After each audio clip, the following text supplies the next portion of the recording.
this month, many are remembering the life and legacy of a man who dedicated his life to a trolley museum here in Maine.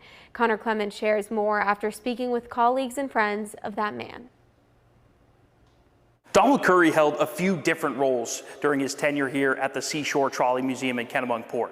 When he died this month at age 87, his presence was immediately missed, but it will never be forgotten. It's certainly a loss of a great friend and a fount of knowledge.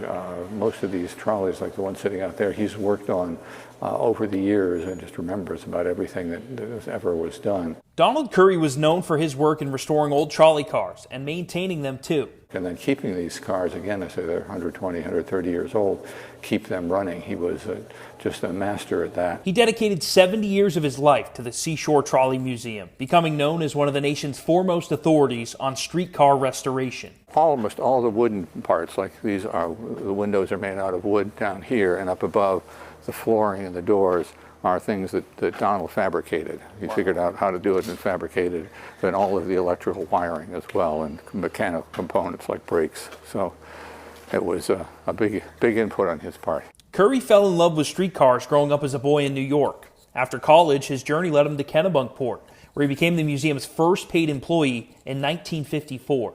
Over the years, Curry's worked with many who shared his love of restoring public transit vehicles. He was very friendly. He was very knowledgeable.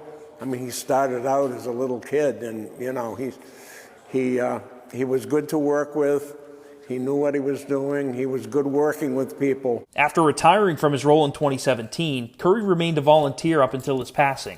Dave Rogers, who took over for Curry, learned a lot in a short 4 years working together. Maybe the more esoteric things that he taught me were a passion for what these pieces of transportation meant, about the history of it, and the importance of making sure that we can demonstrate that for people now and into the future. A few years ago, the museum named the shop Curry worked in for so many years after him to ensure his legacy lives on forever. The right thing that we named the shop after him, because he was really the shop.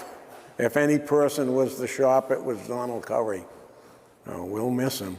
Seashore Trolley Museum will be honoring Donald's life during their Members Day, which is coming up on August 19th. They'll share photos, videos, and pictures of some of his work during his tenure here. Reporting in Kennebunkport, Connor Clement, Maine's Total Coverage.